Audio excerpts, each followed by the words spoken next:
Hi, I'm Lee Teschler with Design World Magazine. I'm here with Jason Planke from MTX Audio. Yes. And behind us, we have a really amped up Polaris Razr off-roader. And I say amped up because it's got 10 MTX audio amplifiers in it, a huge speaker system. Jason, tell us a little bit about what you guys did to this thing audio-wise. Audio-wise, yeah, we pretty much maxed this thing out. We built a new dashboard to house 4 7.7-inch speakers. There's also 2 10-inch subwoofers underneath the dash that they actually play down at your feet. It kind of horn loads the driver in there, because otherwise these things are just, you're playing out into nowhere. So we're trying to horn load the drivers to get a little more output. In the rear, we have 2 8-inch pods using a compression driver tweeter, and then a 15-inch subwoofer in the bed of the vehicle as well. Okay. The amplifier technology that you guys use for this, those are pretty small amps. Could you tell us a little bit more about that? What you did to get that size down? Well, it's a digital amplifier, so it's more of a chip-based amplifier than the AB standard, capacitor coil. So it allows us to put it in a much smaller footprint and get the same amount of output out of that small footprint. Plus, in this case, and then this vehicle or motorcycles or anything like that, with its footprint being so small, you can mount it just about anywhere.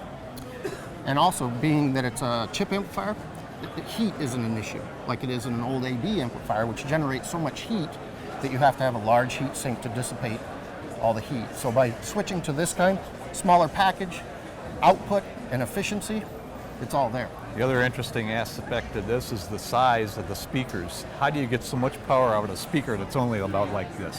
Well, a lot of it is the mechanics of the speaker, the voice coil. There's a wind of wire in there, and by changing that size from a smaller wind to a larger wind, we can get more power to it. And think of it like a piston in a car. All it's doing is moving air. It's compressing air. So what we like to do is, we call it the motor, which is the mechanical part of the speaker. So we do a bigger motor, and then we allow the speaker to move further to push more air, which in turn is more output. It's like a bigger piston in a car, Gotcha. One final question for you, Jason. Could somebody actually go out and buy something outfitted this way?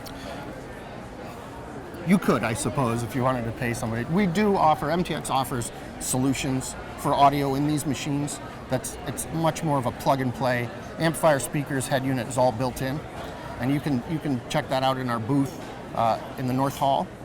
This is just the extreme. This is, like putting every accessory on it that we can, It's to attract attention and bring people by so we can show them the technology. Yeah. It's for the audiophile who also happens to be an off-roader. You got it. Great. Got it. Thanks, Jason. No problem.